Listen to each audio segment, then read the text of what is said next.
episode 184. But there's more to it. I mean, they do seriously have to be able to read and write and communicate with their service advisor, communicate with customers. They have to be able to work with the guy next to them who's a jerk. You know, they have to learn how to become part of a team. They have to learn how to have goals and to have some competition maybe even. And so, yes, long answer to a short question. I really feel like this gives them a lot more employability skills in addition to the technology that they're paying to learn. Welcome, aftermarketers, to On Point from Remarkable Results Radio and a special interview from an auto care industry professional. On Point. Hello, aftermarketers throughout North America and around the world. Carm Capriato here, and thank you for listening to Remarkable Results Radio, and welcome to episode 184 with Tim Dwyer. This episode is made possible through the sponsorship of Federal Mogul Motor Parts and Garage Gurus. For serious technical training and support, online, on-site, and on demand, Garage Gurus is everything you need to know. Find out more at fmgaragegurus.com. Hey, you're in the right place, I guarantee, to learn from aftermarket professionals. It's such a pleasure to bring you this level of insight twice each week. Now, every week I hear from fans of the show, and that sure does put fuel in the tank to continue the quality content and build one of the aftermarket's best resources of outstanding content. Hey, don't forget about the podcast app. It's a free download on the App Store on Apple or Android. Simple and easy. You get all the episodes right on your smartphone. Go for it. Just search for Remarkable Results Radio. A shout-out to Elvis Hoffpower, Kirk Holland, and Bart Banfield for their Facebook friend connection, and to Anne-Marie Aristide, Timothy Livingston, Rick Mayers, and Adam Kushner for their new LinkedIn connections.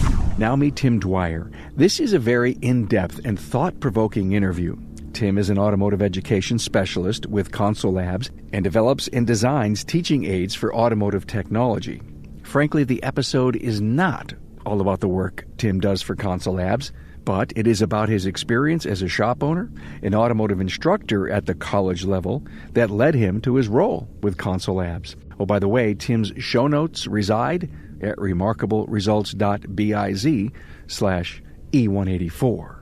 This interview is a solid narrative on the classroom and teaching styles. Tim is passionate about team-based learning, and he shares exciting concepts behind this method of knowledge transfer. What I know for sure, you are interested in Tim's story.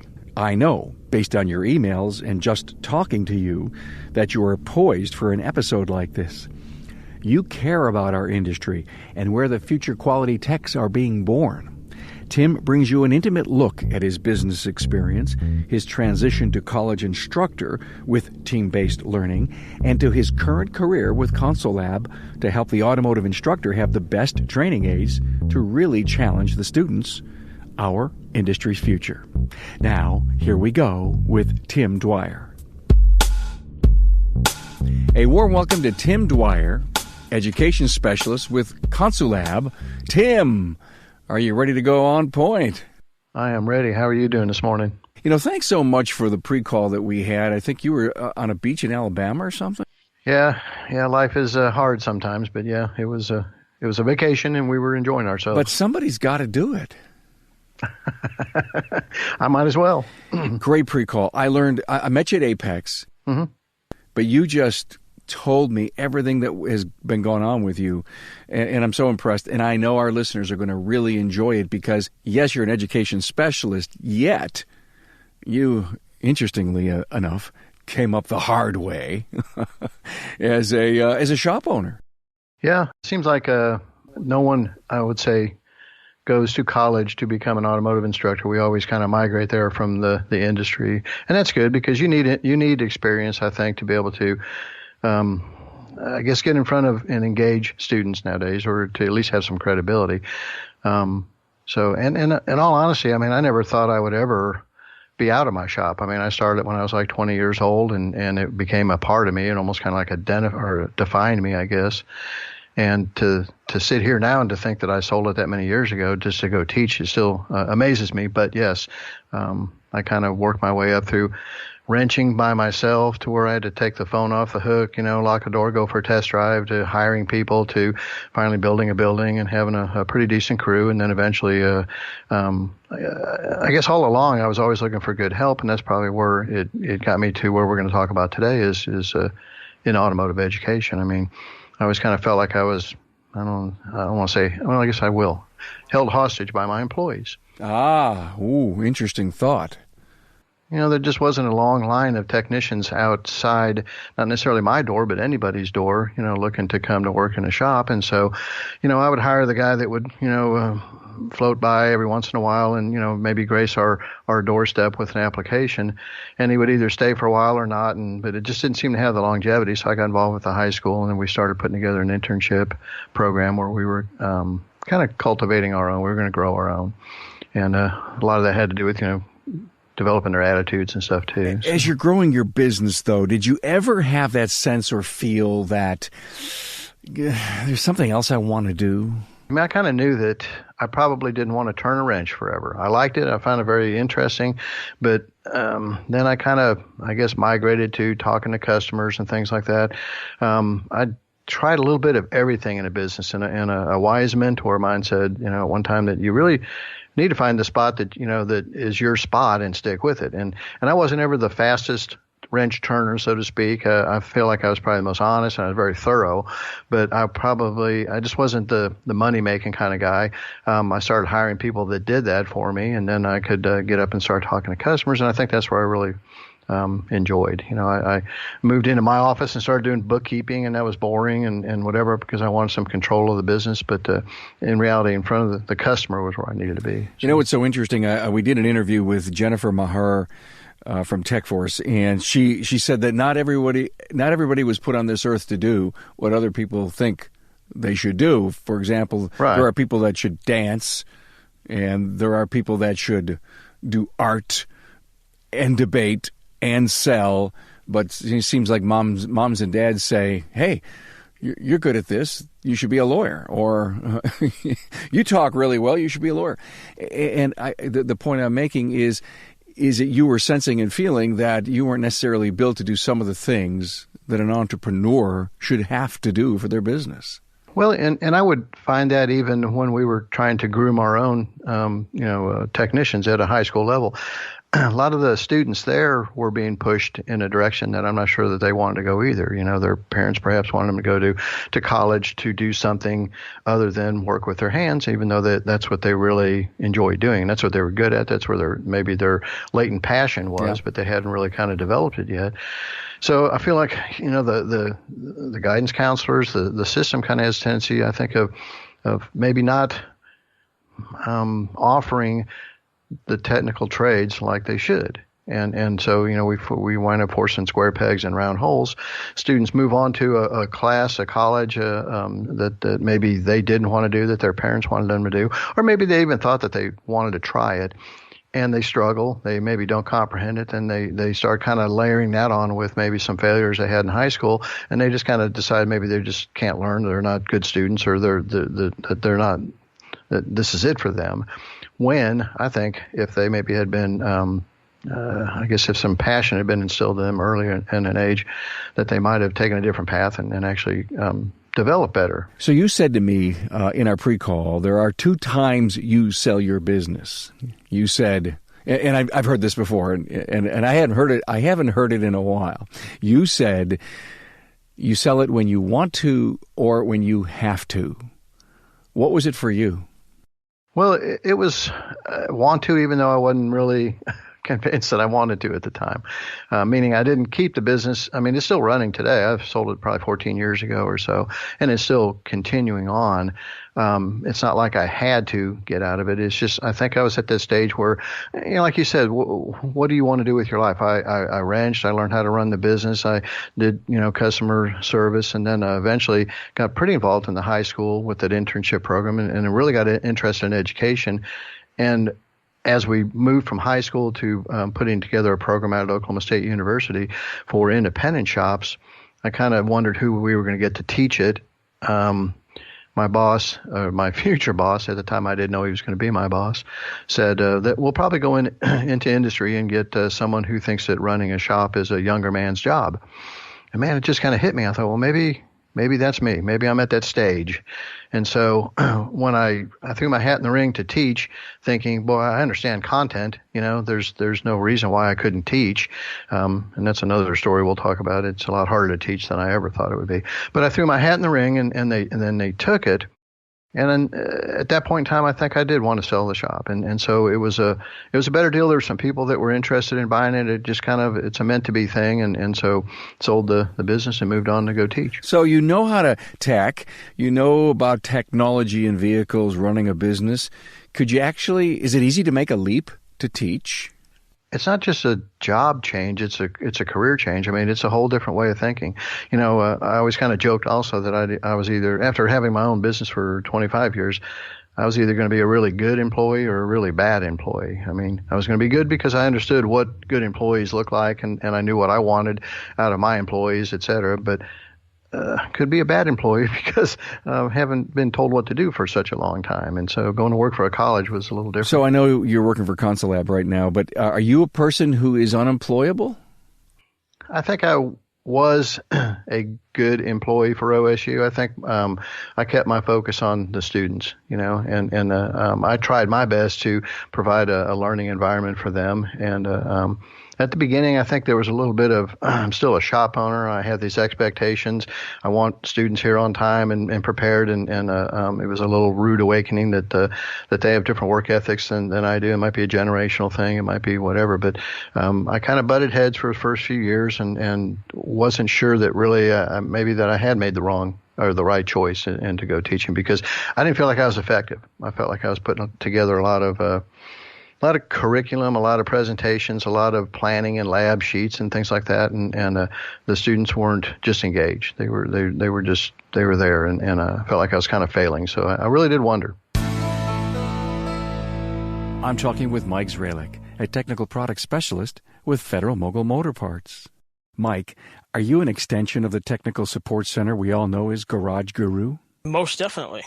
I spend a lot of time there. I'm involved in all the classes that go on there. I actually host classes there, such as our ASC test prep courses. So very much so an extension of that. Mike, you're in the shop. So what's the greatest outcome that you see from the techs and service advisors that you're spending time with? Not only are they learning about great product, but we get to talk shop. So I was in a shop earlier today, and we were talking about some electrical diagnosis he was doing, and he was actually having a problem finding some schematics, and we were able to work with that and talk back and forth. So I was able to get educated on a problem he's having in the field, where I can share that with others, and I can share other ideas from other people with him. Do you actually put product in the hands of the technicians? You have to. That's, in this industry, a lot of guys are like myself. You got to touch it, feel it, play with it. Just telling them about features and benefits isn't going to sell it. You put it in their hands, that's going to sell it hands down. So you take the new Wagner OEX brake pad and you put it in someone's hands. What happens? First thing they do is say, wow. And then they start asking questions about the unique design of it, the unique shape, and the purpose of that. And they're very blown away by the technology that we put into it. They're amazed by it, and they're loving it. Eyes light up, aha moments. You bet. And why is it taking so long to get this out in the market? And I need them, and I want it right now. Exactly. Federal Mogul Motor Parts' Garage Gurus is your go-to source for the vehicle training, technology, and answers you need to keep your next job on track.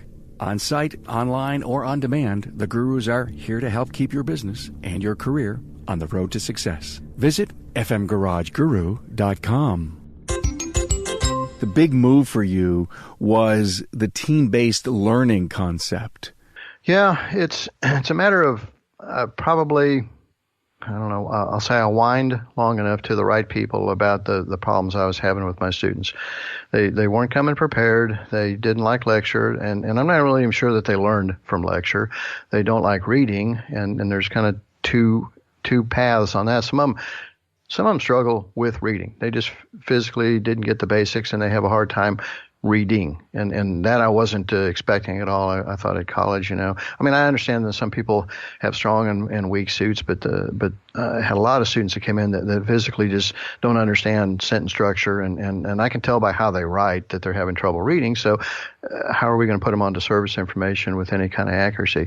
But then there's the second side of they don't like to read is that they don't like to read. They don't actually get it. I don't think they've been taught how to study. They don't know how to read a paragraph and comprehend it. They read it just to kind of read it and then kick it out the back door. So how do you put the responsibility on the students to learn? Well, that's where I struggle, and that's where like I said, I wind enough. I hang out with smart people. I started lurking, so to speak, on IETN, the International Automotive Technician Network. Started going to the educator forum and started kind of looking at what other people were doing. And then I decided there was a link from a good friend of mine, Jeff Curtis, who put up a link on this team-based learning, and it was he just said basically it addresses a lot of what you're looking at. Students come unprepared. They don't like reading. They don't like lecture. They want more hands-on time. The immediate feedback that you need to give them, to kind of reinforce their learning. All that, I think I was really failing as a teacher. I was just kind of getting my footing there, and it wasn't working. So I looked into team-based learning, clicked on the website, and then it was almost like a viral thing for me. Once I started watching, it's not my idea. It's a guy named Larry Michelson. He designed this teaching strategy to really kind of put the accountability of students' education back on them and taking me away from being and I joke and say that this makes me sound smarter than I really am, but it takes me from being a dispenser of information to a facilitator of learning. And really what that means is I'm not obliged to stand up there and tell them everything I know or everything that they need to know. My job is to kind of challenge them and to be there to help them figure it out on their own. So, it's just kind of like moderating them in class, but they have to come prepared. And there's an accountability factor built into team-based that started pushing the students to do just that, to come prepared, to actually carry a pencil into class, to have read a chapter, whether they understood or comprehended it or whatever, don't know, but they had what I call first contact with content. They were walking in with at least some questions about what we were going to look at that day. And that was a huge improvement over just walking in with their McMuffin and sitting down waiting for me to, spoon feed them. Conceptually, help me understand in a very short time frame what this is and how it works.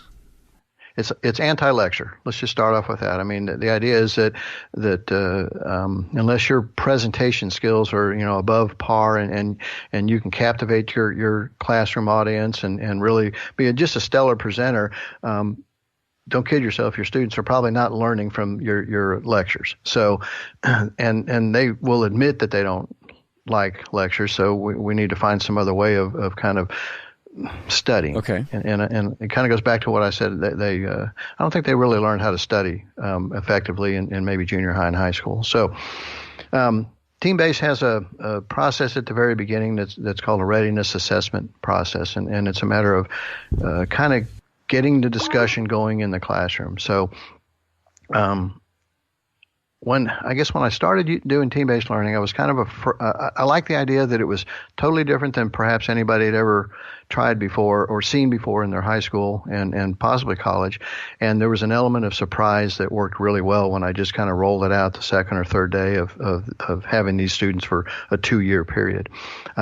But the more I did it, I found that I had to have a little bit more buy-in from them before we could go with just jumping into something new. But long story short is I would spend a couple more days on observing, kind of making them think about how do they learn, probably more than they've ever thought. I'm not sure that they've ever been given the choice to decide how a class, I guess, have ownership of their classroom. And that's kind of where I was trying to push them.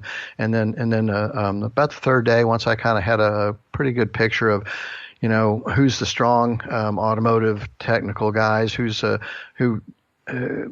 really, I don't want to say weak, but just don't have any experience and they just really want to learn cars. And because when I start kind of building, quote, teams, I'm going to start them out as groups. and I want it to be as diverse as possible. I want the guys that have had no VOTEC to, on the same team with guys that have had 2 and 3 years of VOTEC. I want the farm guys that have grown up working on tractors and are very mechanical with the student that maybe has just watched the movie Fast and Furious and just thinks he likes cars. So I want the teams to be that kind of diversity. I want men, women. I want races. I want everything to be just totally just open. And it works to their advantage later, because when they turn into a team from a group, it's a life lesson. I mean, you're actually working with people that maybe you're not comfortable with or that you don't normally hang around, but you're finding out that you can work with them. So that's a byproduct of pushing them into teams. It sounds like you wanted to bring an unbalance to the teams. I want to start out that way because, I know, having done it, I did it, I guess, for about the last 8 or 9 years that I taught, and I saw it evolve every time to where eventually the strong kind of pull the weak along. And so there starts becoming what I call peer teaching, and it's a real powerful tool, and it takes a lot of that off of me to where I can walk around from team to team and be more of a facilitator, like I said, be there to answer the real hard questions or to challenge them, but not to just spit out the answer. And like I said, the first 2 or 3 years, I thought I had to tell them everything I knew. I wanted to be the guy to that they remember saying, oh, I remember that Mr. Dwyer said this, I want to be there to kind of teach them how to learn. And then in reality, I think my responsibility when it all sifted out was just to provide an environment for them to learn. It wasn't to do everything for them. So, Tim, you gave me a link to a YouTube video on team-based learning. Can I include that in your show notes? Sure. Great. It was a good friend of mine that has an online training company, and he just loved some of the stuff that we were doing at OSU, and team-based was one of them. And he took me to a conference one time and videotaped a lot of what I'm talking about today. And I've shown it to a lot of people. I've taught this class at a lot of different conferences. It's maybe not for everybody. Sometimes it requires a lot of work to kind of revamp your program and rewrite your curriculum a little bit. Some teachers feel like they're doing it. I mean, and some teachers probably are doing a whole lot better job than I was, so they don't need to change.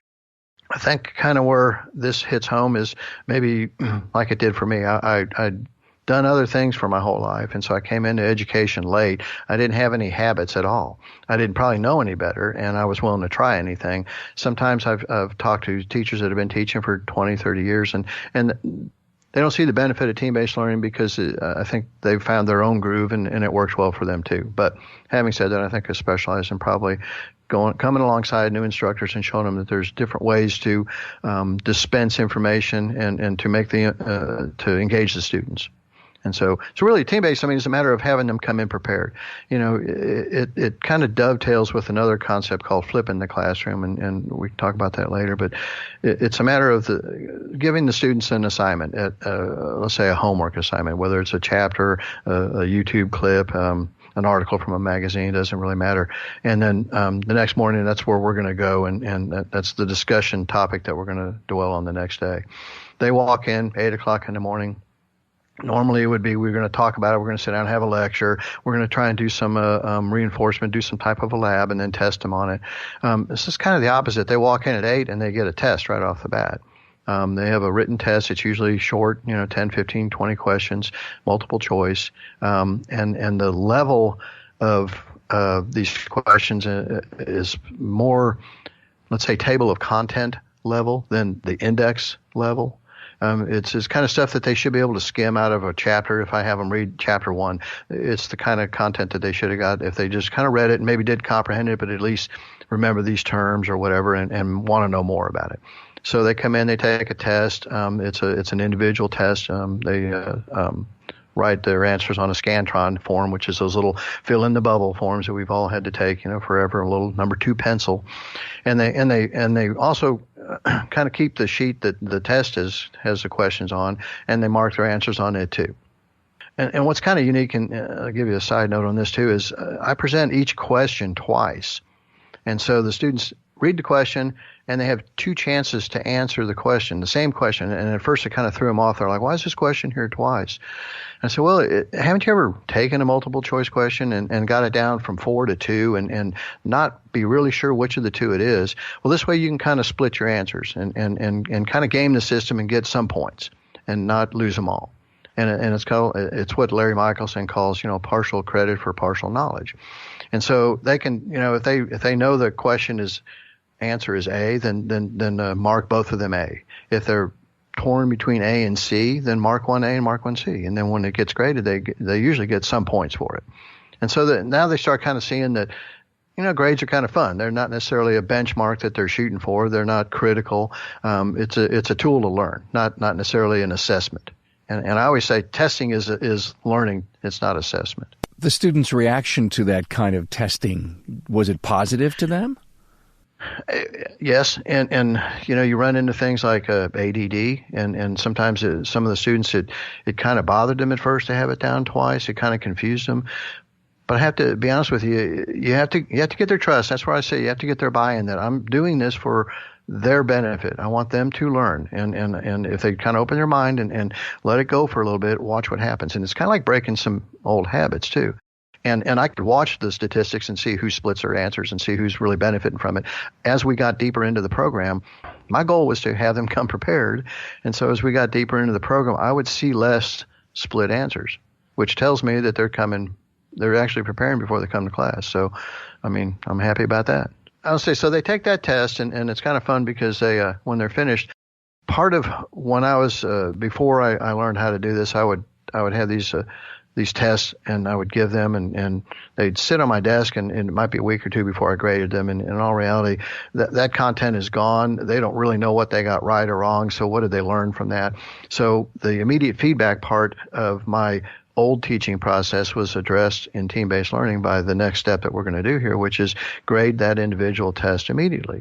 So the students would, when they finished, they actually come up to the front of the class. I had the Scantron grading machine there that you fit the forms into. They stand in line and hand me their form. I grade it. It makes a lot of noise if you miss a lot of questions, and so there's this peer pressure of making the machine be quiet if you can.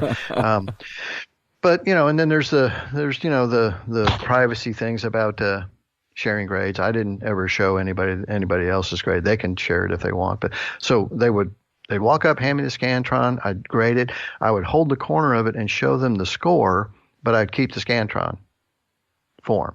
And so they knew they got a 50, a 60, a 70, whatever, and they went back and sat down, and they could tell their buddies if they wanted to. It didn't really matter to me. I'm not telling anybody anybody's grade. So they all sit back down. They could tell by the sound the machine made if somebody did well or not. So now they're back into their groups, which is going to eventually bond into a team. But they're going to sit with their team now and take the test again. So they take the test the second time, but between the first time they take the test and it goes through the scanning machine and then into the hands-on team building lecture, whatever it is you're doing in between, you believe they're more engaged so that they can pick their score up? You almost have to see it to believe it. But picture this. Individually took their test. It's been a quiet morning. They're all working individually. They walk up, they run their form through the Scantron machine. They're all, screams of agony or, rejoice, whatever. They're all happy or sad. And they sit back down and they're sitting down as a team. They've got their folder. They open it immediately and go right through the test again. So they've got their original test page that has the answer that they marked on it, but they don't know if it's right or wrong. They know what they've got score-wise, but they don't know which ones they missed. So they have their original answers in front of them, and they're going to take the test again as a team, and they discuss it. They'll have a designated leader, or and this is really fun to watch who rises to this occasion. But they'll have usually one guy that starts reading the question. Okay, question one is what did you guys get? And everybody says a B, a B, a B, a C. Well, everyone got a B except for you. Let's answer B. Well, the cool part on the second part of this test is the answer sheet is a scratch-off kind of an answer sheet. So they actually decide what they want to do, and they scratch off answer B. And if there's a little star underneath it, then they're correct, and they get full points. They get 5 points for that question, and they're all good. But now they know. Now they've really taken the test twice, and they know the answer too. See what I'm saying? Is there a discussion with the rest of the team as to why the one student picked C? Always. And that's the part, like I said, you almost have to watch to appreciate, because to me, that's like teaching them how to study. This would be what I would like to have seen them do the night before, maybe in their dorm room, sit down and actually go through and talk and have these kind of conversations. but they're not doing it. So I kind of bring it into the classroom, and when it's almost like we're doing our homework in class, and it jump starts the energy for the day. So they start talking about it, and it can get very loud. I mean, it's really kind of fun. Tim, is an education process like this producing a better graduate? Well, what are we in the automotive industry? We're looking for students that are workforce ready, and I guess, like I said, naively going into teaching from industry, I wasn't sure what that meant. I always thought just being a good technician was all you needed to be. But there's more to it. I mean, they do seriously have to be able to read and write and communicate with their service advisor, communicate with customers. They have to be able to work with the guy next to them who's a jerk. You know, they have to learn how to become part of a team. They have to learn how to have goals and to have some competition, maybe even. And so, yes, long answer to a short question. I really feel like this gives them a lot more employability skills in addition to the technology that they're paying to learn. Do the students or the grads that are coming out of school think that they're going to go out and land that A-Tech, really big salary job, or do they? Are the instructors today preparing them that they're going to maybe be mentored and join a team as a C-Tech? Yes, I think there has to be a reality check on that. I mean, there's a lot of that recruiting type mentality where you're going to promise a salary and all this to a student. I show them, we periodically go to websites of shops that I know that are very successful and point out this would be the kind of place I would want to work if I was you. It's clean, it's well lit, it's organized, they take care of the cars for you, they provide training, there's some pride in your work and things like that. But is everybody cut out to be that way? And does every shop need all A technicians? I'm not sure that's the case anymore. I think shops want a good crew, I guess, of B and C techs, and then they need at least one good A tech there. And I kind of see that in the classes. You might have 20 students, and there's probably two or three guys out of every class that are going to do really well. There's a lot of guys that are going to take a few more years before they get to that point. I've asked the question on the podcast with many technicians and shop owners about and trainers. How long does it take for an entry-level C-Tech with a great commitment to study and learn to become an A? And what is your answer? Well, it totally depends on the individual. Okay, I'm with you, yeah. Say it was good commitment, steadiness in it. How long do you think? Okay, then I'll flip it up. It also now it depends on the mentor too, as to how well they challenge the student to learn, or how much they do for him, or how much they hold him back. I guess I think there's a current discussion nowadays about paying your dues. We'd have our advisory committee meetings, and I guess the program that I was teaching was an internship program. So I had students for 8 weeks. We did automotive in the morning. They did their gen eds in the afternoon. At the end of 8 weeks, we'd covered maybe 2 of the 8 ASE areas, and they left campus and went to work full time at a shop. And they were graded. They had a mentor, and they had to report back to me like 3 times a week in a blog as to what they were learning. They all kind of wanted, I guess, to be able to do more at a shop than they were allowed to do. And so we'd have these advisory committee meetings, and the shop owners would come in, and I'd say, let's say Johnny just went through engine performance, and he was really good with a scan tool. And then when he went to your shop, we understand you can't necessarily control all the jobs that come in, but you can't put him back on oil changes for 8 weeks and expect him to ever get any better. And then he gets frustrated because he's been dying to get, to use his newfound powers, and he's being held back. So. Yeah, hear that a lot. Go clean the bathroom. You're the young guy, and the guy says, "I can't believe I have to do this." Everybody should have to, but that shouldn't be the goal. Absolutely, you shouldn't all of a sudden, hey, we got a new guy, so we don't have to clean the bathroom anymore. But basically, it's all a team approach, I guess. You had mentioned advisory committee. Back when you were involved in the college and you were teaching, was your advisory committee important to you? It was huge, and I mean, we were blessed with one of the best advisory committees that I've seen. I've attended a lot of meetings at different schools and even at different programs within the Oklahoma State University arena, so to speak. Our advisors were amazing. I mean, there was times when there might be a budget cut at the school, and we had a particular event that we had planned. And I mean, I've seriously seen at an advisory meeting, our advisors see the problem, hear the problem, huddle, and put money on the table right there to make sure that we were able to do what we had planned to do. Amazing. And then we had, and those were, let's say, just independent shop owners. We had a lot of partners like Napa and Bumper to Bumper and O'Reilly's, ASA and things like that would do the same thing. I mean, we'd have a need. They would find a way to take care of it for us. They always said, man, if you don't ask, we don't know. I mean, we don't know what you guys need. Where did you see the bulk of the students going? Aftermarket, independents, dealerships, other big sections of the industry? Well, the particular program that I taught was to train technicians for independent service. There was 4 other programs at OSU that were dealer. There was GM, Ford, Chrysler, and Toyota. Okay. So my niche was independent. You know, did they go to independents? You know, some of them, to be honest with you, some of them went to work for dealerships. Yeah. Yeah. You know, and I'm okay with that. I'm kind of, I want to find the right spot for them, you know, regardless. Some of them didn't even stay in the industry. Some of them wanted more. They went back to get an engineering degree, or they just did something else totally. They maybe the internship time that they were exposed kind of showed them that it's not what they really want to do. Is it that the independents aren't recruiting strong enough, do you think? As out of water as I was when I went to go teach, I was the same way when I first started my shop. I was just a kid and did not know how to run a business. Not saying all independent shop owners don't know how to run a business. I've seen a lot of very professionally run independent shops, but I'm not sure that they sometimes recruit like they should.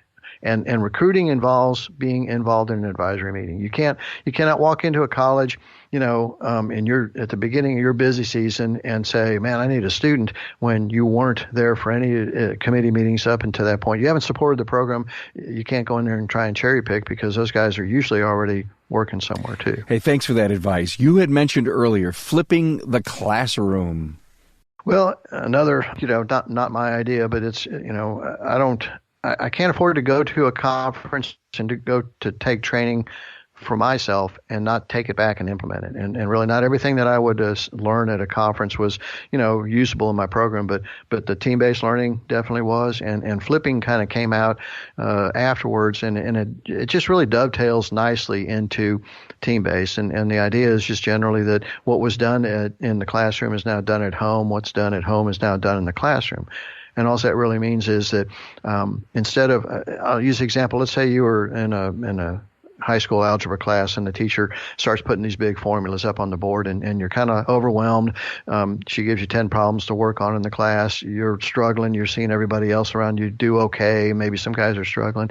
Bell rings. Teacher says, okay, do problems, 11 through 20 for homework, and we'll see you in the morning. Well, if you left the classroom and you weren't sure about what you're doing, the homework is going to be even more frustrating. You're going to walk back into class the next day and feel like you're either dumb or you're just way behind. Been there. And then ego comes into play, especially with us guys, and we're not going to ask for help. And pretty soon we've got a poor grade, and we're just not good at math, and it didn't have to be that way. Flipping is kind of the other way. We're going to give you a lecture or a podcast or something to watch at home.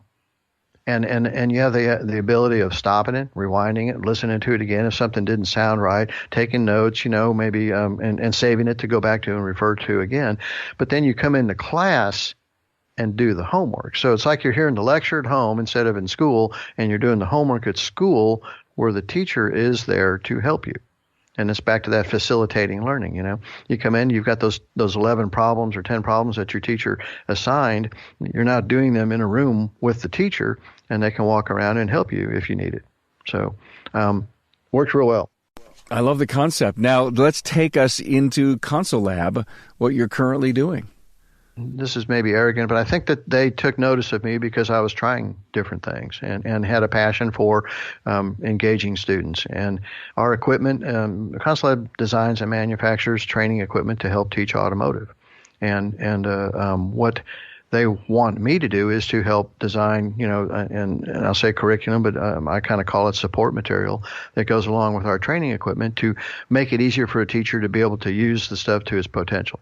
There's no point in having an overwhelming piece of equipment that an instructor doesn't 100% know how to use, and it doesn't get used to its capability, and that's not what we want. We want student learning, and we want the teachers to not have more work when they buy a particular piece of equipment. We're trying to make it easy for them to get it and implement it and use it in their classroom without it being a burden to the teacher, because, man, there's only so many hours in a day, and they're pretty stressed already. Where do you come up with the ideas to create these training aids? The training aids, well, pretty much supply and demand. We do a lot of brainstorming. The owner of our company, Kevin Bowden, is very visionary. I mean, we've had a lot of meetings where he just says, I want you guys to dream like huge and let our engineering department try and figure out if we can get there. But I want you to think about stuff that, would be just amazing and I think perhaps what I bring to the table is from a teacher's point of view too. I mean, the engineers that design this stuff understand technology, unbelievable. They can design a great trainer, but they've never stood up in front of students and tried to actually make it work. And so I'm trying to be the link there to look at it from a teacher's point of view as to if this piece of equipment rolled into my shop or into my classroom, what would I want to go with it that's going to help me use it faster and challenge my students with it. Today, do you go out in the classroom a lot at all? Not as much as I like. I get to go. I kind of say that I've moved up a level, and I'm really helping teachers. But whenever they've got a class, I sure love, at least talking to them. We travel around a lot. I take a lot of equipment to schools and let the students get on the trailer and look at the stuff where we unload it and have little trade shows. And I'll give many lessons and just trying to kind of show the teachers, how you can use this stuff in your classroom, how the students benefit from it, because it's all hands on. And that's really how they learn. Is it software, hardware, or both?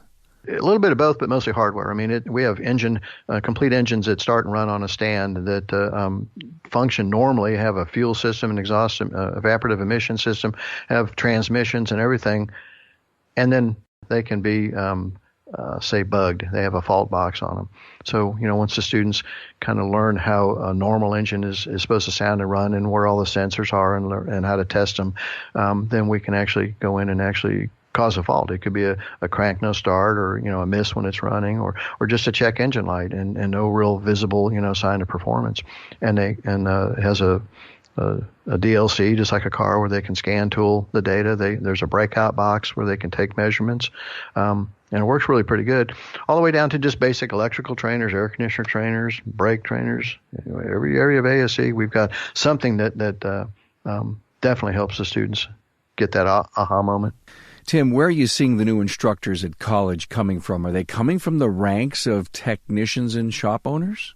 I think it's probably more technicians that are looking to give back to an industry that they've learned and made a good living at.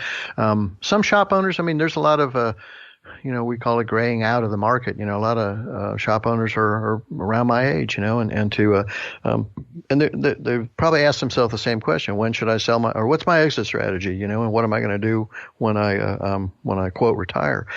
I think personally, if you're a tech and a shop owner and you're in that age group, that there's going to be a huge need for a mentor program that we could all become part of to help bring new blood into this industry, as well as help new shop owner, maybe even help the guy that you sold your shop to be successful.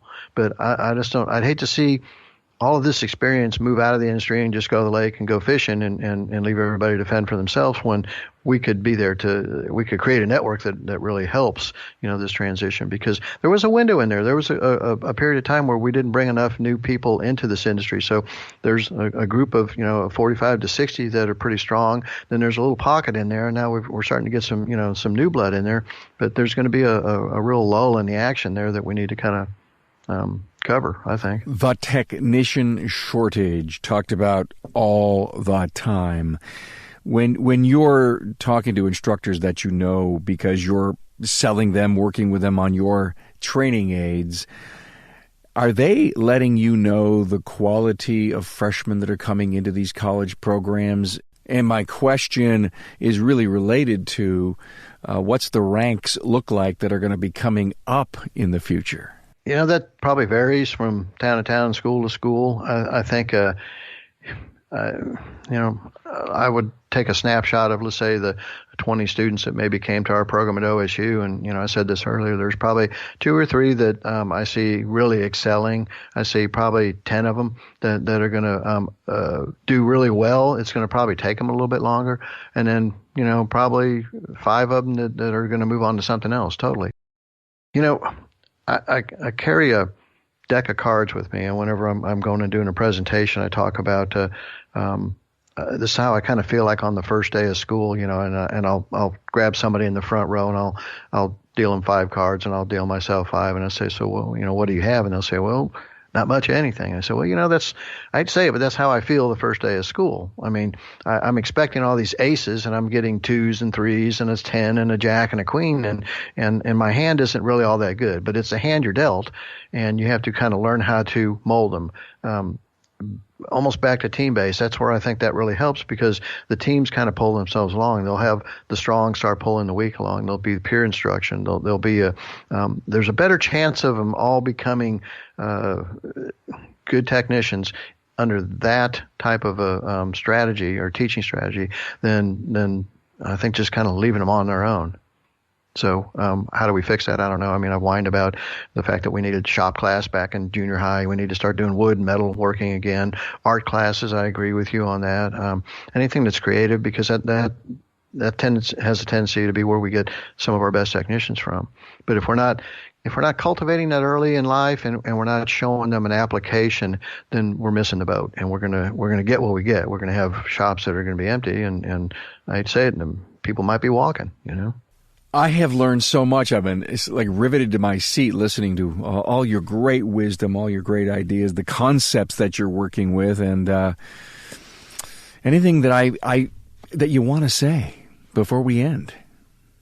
I don't know. I just want to, just remain committed to student learning, to generating interest in this industry, whether it's actually turning a wrench or running a shop or being a parts person or whatever. I don't really care.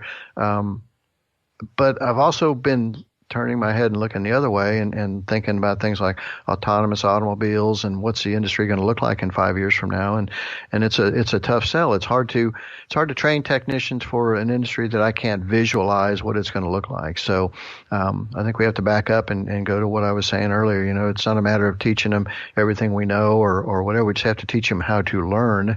And then we're going to have a group of people that are going to be flexible and be able to flow with whatever comes down the highway. And there's a lot of opportunity. There's a lot of opportunity. It's not your father's garage anymore. And so I think, the better we can promote, the opportunities that are out there and just the better the picture is going to look, the better the workforce is going to look. And I don't know. I just think there's a lot of opportunity. What a great ending. Thank you so much. Thank you. Appreciate you being on, man. Well, that's okay. Hey, Aftermarketers, thank you for joining us. As promised, an in-depth interview with Tim Dwyer. A lot of ground was covered, so don't hesitate to listen again. Get a notepad to write down the many great concepts Tim spoke to about knowledge transfer. Now, for more on Tim and his bio, see his show notes page at remarkableresults.biz/E184. Any questions or comments, email me at carm@remarkableresults.biz or head over to the contact page on the website. You are an important reason I bring you these interviews, so you can profit from the answers found in each episode. So help spread the word via social and email. Hey, I'm grateful and thankful for your support. Thanks for being on board to listen and learn from another inspiring aftermarket professional. Until next time.